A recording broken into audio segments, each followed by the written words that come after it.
Beaucoup d'enfants de Dieu se doivent de saisir et comprendre la signification de ces mots. Il vous est avantageux que je m'en aille. Comme les premiers disciples, ils ont cru en Jésus, ils l'aiment et lui obéissent. Ils ont éprouvé en quelque mesure tout le bonheur qu'il y a à le connaître et à le suivre. Néanmoins, ils ne possèdent pas encore l'inexprimable paix, la douce joie, la sainte lumière et la puissance divine qui devaient résulter selon les promesses de l'Écriture de la présence de Christ en eux. De temps en temps, sans doute, ils ont été puissamment secourus et bénis, soit dans le secret de leur chambre, dans la prière, soit par l'influence bienfaisante de quelques amis chrétiens, soit par le moyen de la prédication. Christ, alors, leur devenait très précieux et cher. Cependant, ils savent qu'il leur manque beaucoup encore, que de promesses non accomplies pour eux, que d'aspirations non satisfaites. C'est pourquoi ils n'ont pas encore pleinement saisi cette promesse. Le consolateur demeure avec vous, il sera en vous. Jean 14, 17. C'est lui qui me glorifiera. Ils n'ont pas bien compris tout l'avantage qu'il y a à être séparés de Christ pour le recevoir glorifié en esprit. Ils n'ont pas encore pu dire, si nous avons connu Christ selon la chair, nous ne le connaissons plus de cette manière. 2 Corinthiens 5, 16. Connaître Christ selon la chair, voilà ce qui doit faire place à la joie, de le connaître selon la puissance de l'esprit, selon la chair. C'est ne le connaître que par le moyen de la parole, de la pensée, des efforts, des sentiments, de l'influence et de tout ce qui vient de l'homme.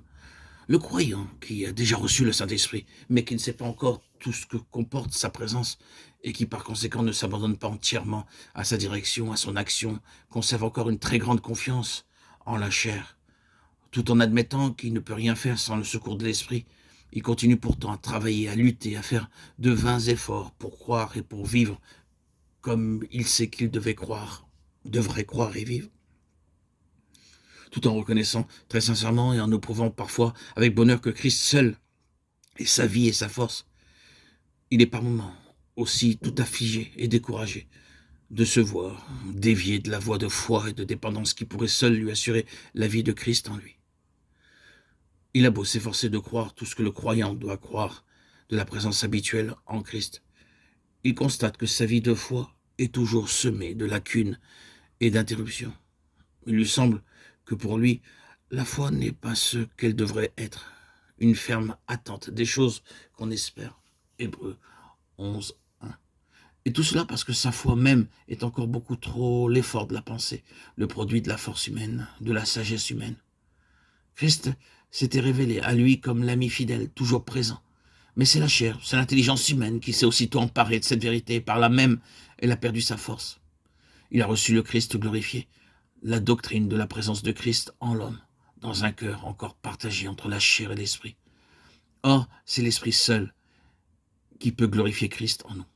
Et pour qu'il le fasse, il faut que nous renoncions à toute notre ancienne manière de connaître, de posséder Christ et de croire en lui. Il faut absolument que nous en venions à ne plus connaître Christ selon la chair. C'est l'esprit qui me glorifiera.